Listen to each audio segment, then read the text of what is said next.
Барлықтарыңызға сәлем, сіздермен Нурик. Бүгін бізде СОС, Остаться в живых фильмі.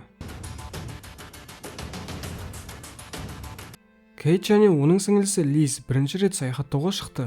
Қыздар аэропорттан шыққан кезде байқаусызда паспорттарын ұмытып кетеді. Паспорт болмағандықтан қыздар қонақ үйде қиындыққа тап болды.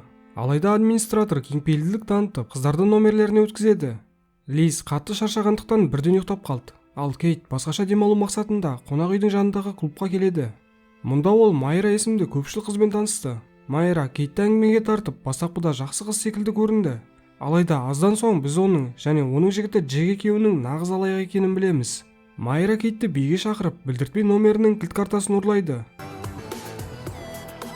Сосын оны серіктесіне беріп, кілт арқылы номердегі заттарды ұрлауға жібереді. Өзі болса Кейтті барынша ұстап қалуда. Кішкенеден соң қыздарға екі жігіт келіп, күннің атуын бірге тамашалау үшін әуе шарына шақырады. Қыздар бірден келісті. Және екеуі жігіттерге қосылып қаланың сыртына кетеді. Кейт сақтық үшін сіңілісіне қайда бара жатқан туралы ақпарат жібереді. Және бұны жігіттерге де айтты. Межелі жерге жеткен соң жігіттер Ник пен Энди әуе шарын дайындауға кірісті. Сосын команда шарға отырып, шампанский атып, біртіндеп аспанға ұша бастайды. Бірнеше минуттан соң шардағылардың жүзіндегі күлкі әп-сәтте ғайып болады. Өйткені шар қозғалысын тоқтатар емес. Сөйтсе Ник шардың жібін көлікке қыстыруды ұмытып кеткен екен. Алайда ең қорқыныштысы тек бұл ғана болмады. Шар тіке жел электр станциясына қарай бағыттап барады. Бұл уақытта қонақ үйдегі Лиз ұйқысынан оянды және әпкесі жіберген суреттерді байқайды. Номерде ешкім жоқ деп ойлаған Джек есікті ашып, Кейттің заттарын ұрлауға келді. Лиз белгісіз ер адамды байқап бірден тығылды. Сосын әпкесіне бұл туралы хат жібереді. Қызға әпкесінен кері байланыс келгенде телефоннан дыбыс шықты. Джек дыбысты естіп Лизді тауып алады. Ер адам сабырға келтірмек болғанда, қыз атып тұрып ваннаға тығылып қалады. Энди шарды басқарып білмейтінін мойындады. Себебі бұған дейін олар шарды көлікке байлап қана ұшатын. Оларда секіруден басқа амал қалмады. Бірақ та тірі қалу екі талай. Ақыры электр станциясының қалағы әуе шарын зақымдап, Ник ұшып кетеді. Ал Энди аяғын жарақаттап алады. Бұл уақытта Лиз ваннадан қашып шығып ресепшнға келді. Және оларды тонамақ болғанын хабарлайды. Қонақ үйге офицер келіп, қызды тыңдап, барлығын реттейтінін жеткізді. Администратор бұны қыздың түсі деп ойлап, біздің қонақ үйде ұрлық болуы мүмкін емес деп ақтағысы келді. Және қыздарда паспорт жоқтығын жеткізеді. Энди есін жиып, шардың бастығына тиесілі екендігін айтады. Ол бұны қыздарды таңғалдыру үшін алады екен. Оның жарақатын байлап жатқанда, Ник Тарзан секілді жіпке асылып атып шықты. Сөйтсе, ол шардың жібінен ұстап үлгеріпті. Қыздар оған көмектеспек болды. Алайда қолдары шаршаған Ник жіптен ажырап төменге құлайды. Энди, Кейт және Майра тоқтамастан жоғарға ұша берді. Жанармай бітер кезде ашық теңізден бірақ шықты. Эндидің көмегімен Кейт баллонды ауыстырады. Сосын 2 сағаттан соң оның да бітетінін айтады. Олар суға батып өлетіндеріне сене алар емес. Үміттерін үзіп төменге қарап отырған қыздар алыстан яхтаны көріп көмек керектігін жеткізбек болды. Тек яхтадағы адамдар бұны басқаша түсініп кері қол бұлғайды. Жарақаттанған Энди байқаусызда сүрініп суға құлап кетті. Қыздар оны құтқару үшін арқан лақтырады. Алайда арқан тым қысқа. Оларға Эндидің қиналып жатқанын қараудан басқа амал қалмады. Қыздарда үміт пайда бола бастады. Олар басқада қайғы өтеріне сеніп, шардағы плакатқа помадамен SOS сигналын жазды. Помада жетпей қалғасын Кейт қолын тіліп, қалған жерін қанмен жазады. Сосын баннерді қайта орнына қойды. Лизде проблема. Оның ұрлықшы туралы әңгімесіне ешкім сенер емес. Офицер балаларды қорғау қызметін шақырды.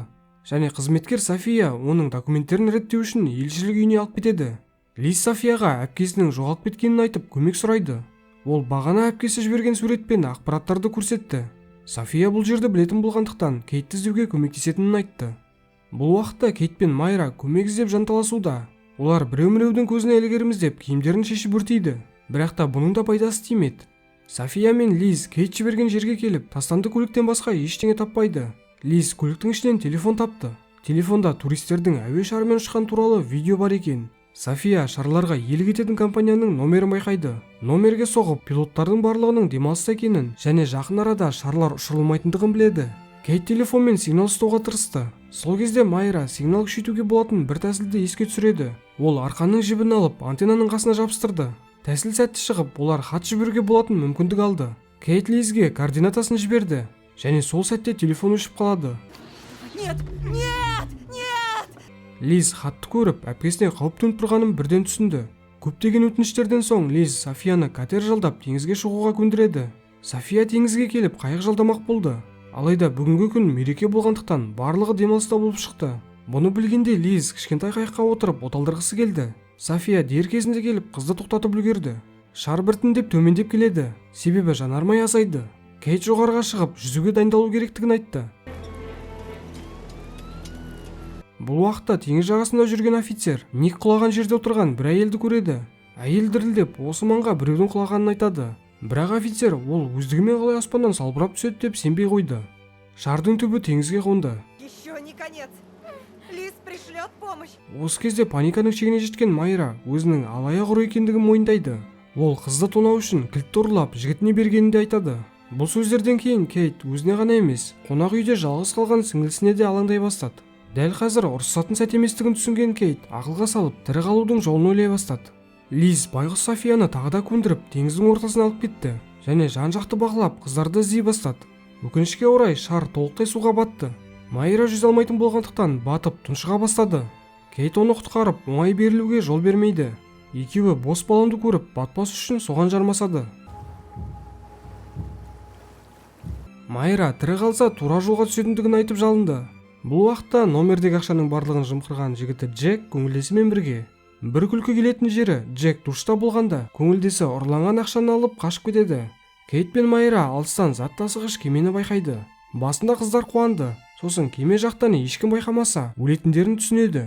Қыздар бақытты өзгертіп, кемеге тап алмас үшін жолынан кетеді. Лиз бен София шарды іздеп келеді. Бір кезде астарындағы қайықтың моторы істен шығады. Екеуі берілмей ескекпен жүзуді шешті. Лиз қолына сигнал бергіш затты алып, қыздардың назарын аудартқысы келді.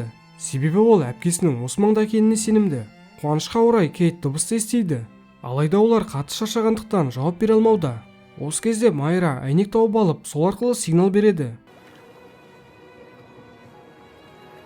Қайық қыздарға жетті, және олар енді қауіпсіздікте. Мотордың бұзылғанына қарамастан, олар ескек арқылы жағаға қарай жүзді.